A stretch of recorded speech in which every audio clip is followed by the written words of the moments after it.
Fall has arrived and there is nothing more comforting than old-fashioned apple dessert recipe to top off a delicious meal.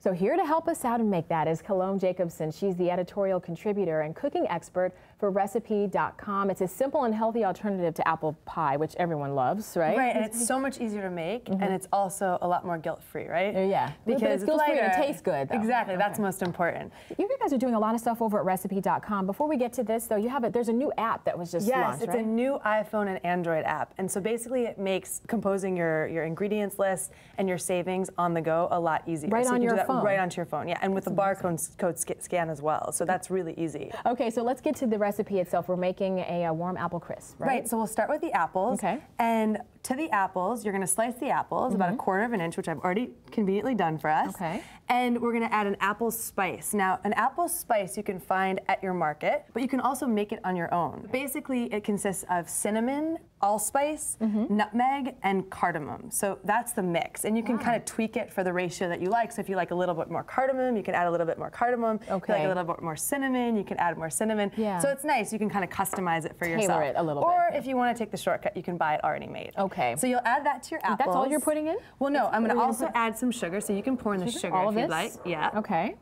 I know these recipes typically call for a lot of sugar. Well, this is just a tablespoon of sugar. So Okay. we're really reducing the amount of sugar, and so it makes it a lot lower in calories. You can also use a sugar substitute. I love using personally maple sugar. It adds a nice maple flavor, and that makes it healthier as well. So you can kind of mix and match as you like. And then that's lemon juice. So you go ahead and add the lemon juice. I always have the lemon juice. Good. And then we'll go ahead and mix it. Okay.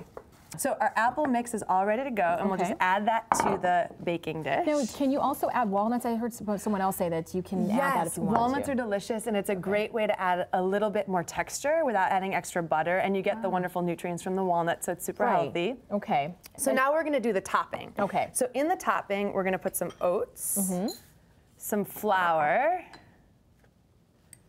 some sugar, and go ahead and add a little bit more apple spice. Okay. So we'll add a... You're using it in both of these. Exactly. Okay.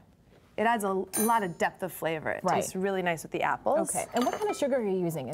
This is cane sugar, but like I said, you could use a sugar substitute, a lower calorie sugar substitute. So you've got that, and then we're going to add the butter.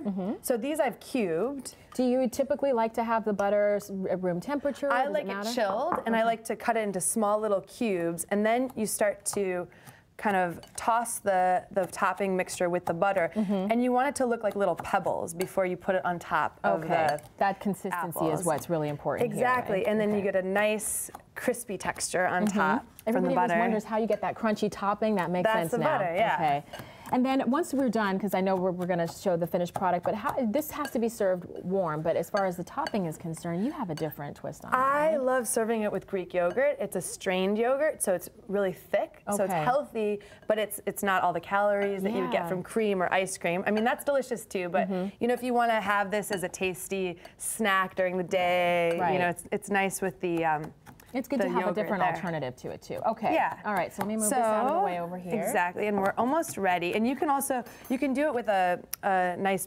spatula like this, or you can also use a knife if you want to get the pieces a little bit smaller. Okay.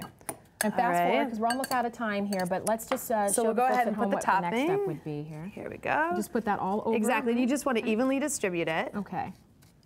And then you get a nice layer on top. So you've got a lot of apple on the bottom. Right, and do not mix this in. Leave it the way it is. And then just kind of spread it over top. Okay. And then here's the finished dish. How long in the oven for this one? This is about 35 minutes in the oven. Oh, that looks good. And you want to just bake it until it gets a little bit brown on top. Okay.